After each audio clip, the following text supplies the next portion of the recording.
Nos Estados Unidos e na Europa, o termo grafite refere-se comumente a toda a escrita urbana, aos rabiscos nos metrôs, banheiros, nomes de gangues, tags que são assinaturas em spray dos writers ou escritores de rua, imagens elaboradas e, em alguns casos, a arte de rua ou muralismo.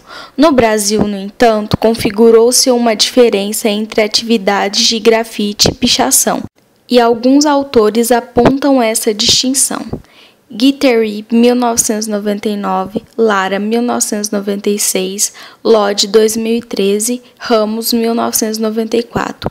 No campo das contradições e pluralidades entre escrita e desenho figurativo, o grafite pode ser considerado tanto como uma forma de pichação evoluída, como uma modalidade de expressão estética sem territórios pré-fixados e que não exclui a pichação, mas que pode se diferenciar dela como prática urbana. No Brasil, o grafite apareceu há quase 50 anos, tal como na Europa, como forma de inscrição política e crítica à repressão imposta pela ditadura militar nos anos 60 do século XX.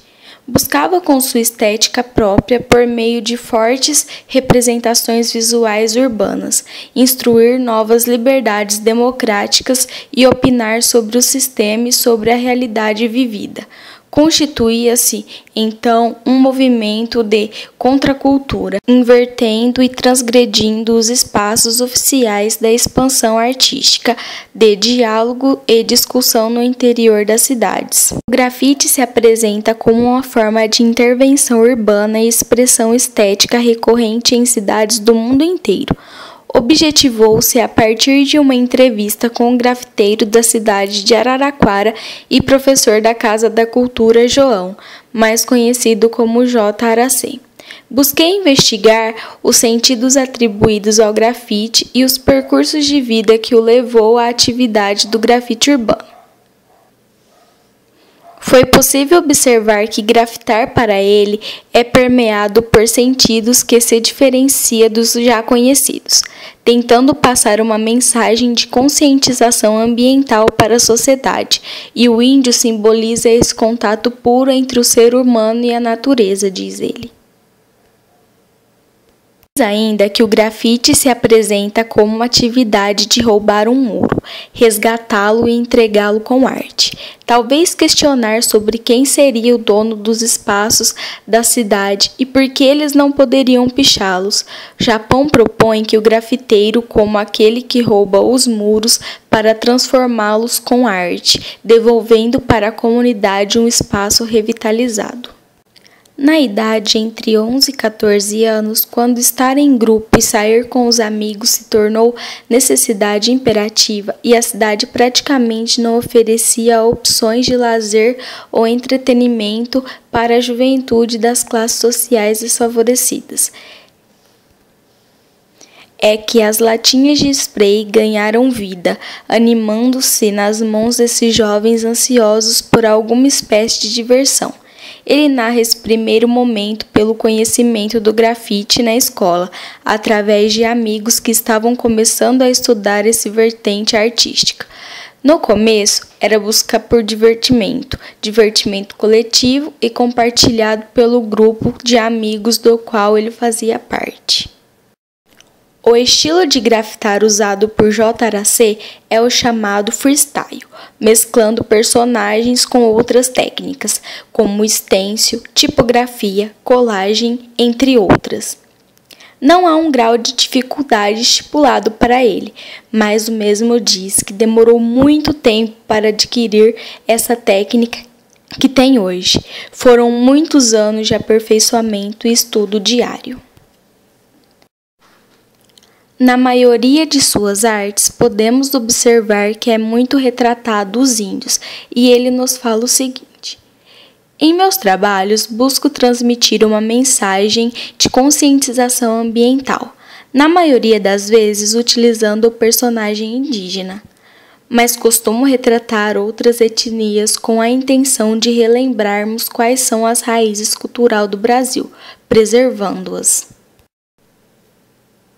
JAC já realizou em Araraquara cerca de 50 grafites, mas realizou também em São Carlos, Ribeirão Preto, Gavião Peixoto, Santa Catarina, Goiás e Minas Gerais, gastando em média de 4 horas por um trabalho de 3 metros por 2.